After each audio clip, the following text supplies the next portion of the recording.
As you can see, we're here with the KP Master. As far as beginner bikes go, I think it's going to be really hard to beat this bike. 200cc engine, but it's fuel injected. I tell you, I had this out just for a couple miles just last night, late last night. I didn't have much time. It doesn't feel like a 200cc engine. 6-speed, which helps a lot on the highway.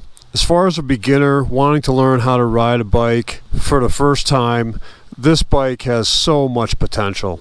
As you can see, it's small, it's lightweight, very maneuverable, and just plain easy to ride. So there really isn't any room to carry anything on this bike, but I picked up this little magnetic tank bag. It's just perfect for small trips where you just want, a water bottle and some other odds and ends to take with you, a little bit of gear. This is perfect. And obviously something kind of new to me because I'm kind of old school and pretty much all my other bikes are all carburetor bikes, fuel injected. It might look like a beautiful day, but I'm in the Northeast. We're deep in the fall season now, and I'm telling you, it's getting cold. No worries with fuel injection. It doesn't matter what the temperature is, what elevation you're at. Turn the key, hit the starter, and it's always gonna start. Speaking of fuel, 3-gallon gas tank, and you won't believe the advertised mile per gallon for this bike, I kid you not, is upwards of 100 miles to a gallon. They say real world probably a little bit less depending on your weight, obviously, because small displacement bikes, that's where weight really matters. As far as just getting out, exploring, learning how to ride, doing day trips, a 3-gallon gas tank when you're getting almost 100 miles to a gallon. The plan is today we're going to take it out on the highway. We got to break it in. It's only got a few miles on it, 4 miles right there. So we're going to go from highway to some secondary roads, onto a little bit of gravel road. I got to be careful because we got street tires on this bike. So for now I have to stay off some of the seasonal roads and truck trails that I love to explore. So we're just down the road a little bit to the parking lot, and we're just going to do a little bit of slow maneuver training here and just see how this bike feels at slow speeds. So I like to kind of go into about 2 parking spaces or so and just see how it feels. Oh yeah, this is really something that you should do with kind of just about any new bike that you get on. It really gives you a really good feel of the bike. I mean, anyone can just get on a bike and go straight down the road at speed, but this really gives you a really good feel for the bike.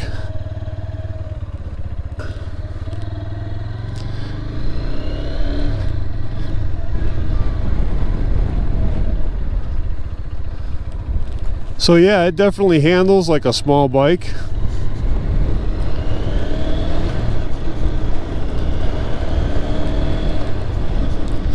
And we'll come out on the highway here. This is a state highway. So we'll just take it up to 55 here and just kind of hold it there. Nice and easy. Again, I don't want to over rev the engine. So there we are. We're cruising about 54, 55 miles an hour at about 6,000 RPM. Okay, let's try some secondary roads. This road had fresh stone and gravel on it in the spring, but it should be packed down. Oh yeah, it's nice.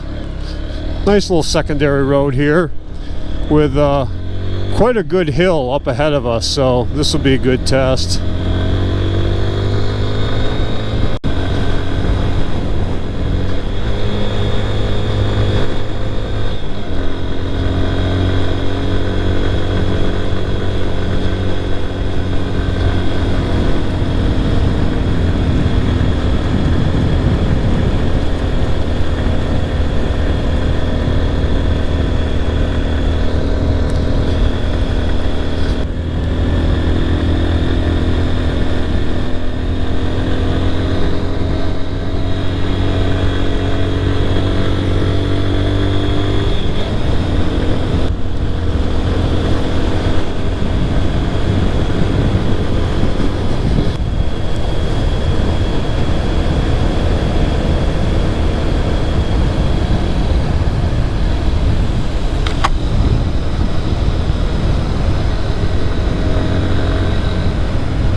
So if you've seen some of my other videos, you might recognize this road, and you might even know where we're heading. One of my favorite spots. It is kind of a truck trail, but it doesn't get real bad until about halfway through. So we're gonna go down in there, and we're just gonna go to about the halfway point. Just gonna see how it feels on kind of a gravel road. I don't imagine it's gonna feel too well with these street tires. You know, tires really make the bike. I gotta tell you, one thing that really surprises me right now is I didn't expect the seat to be very comfortable from the looks of it, but it's actually very comfortable.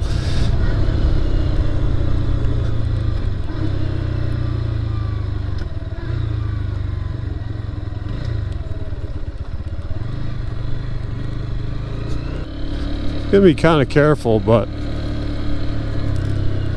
it doesn't feel bad. You know, it's got that really small bike effect where you can just kind of pick your lines and drive around things really easy. So obviously having the street tires, you know, you roll over little stones, you know, about ½ inch, 1 inch in diameter, and of course your tires are gonna go all over the place. They're gonna roll off instead of just kind of gripping in.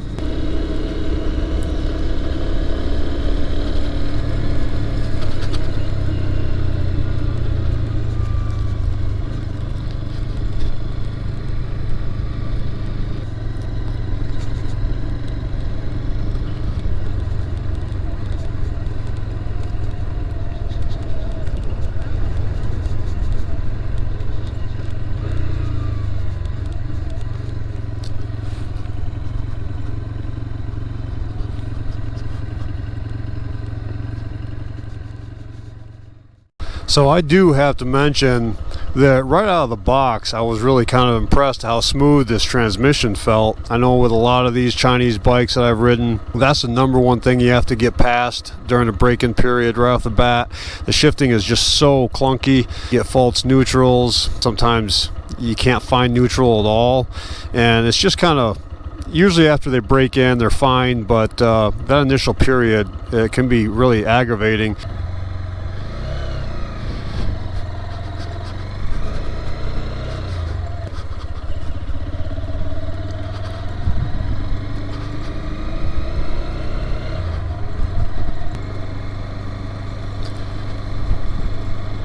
You know, also kind of a gravelly road like this is a really good test for the seat as well. There's some ruffled grouse.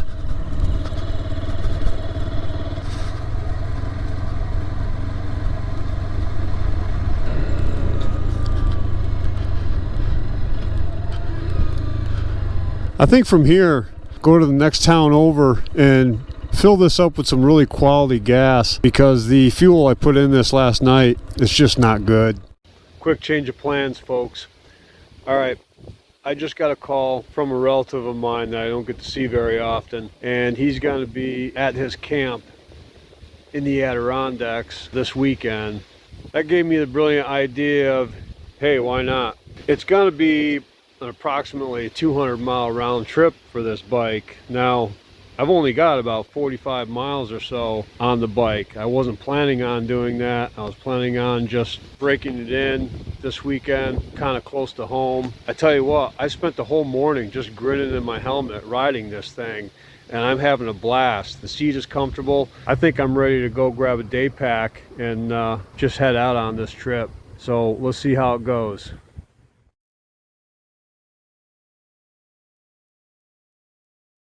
This is the first day I've really ridden it. Oh my God, it's got 90 miles. I got 90 miles on this bike so far. That's all part of the adventure. I'm going to be sitting around a campfire in the Adirondacks tonight, so who knows? I might make it back home. I might wake up in the Adirondacks tomorrow morning.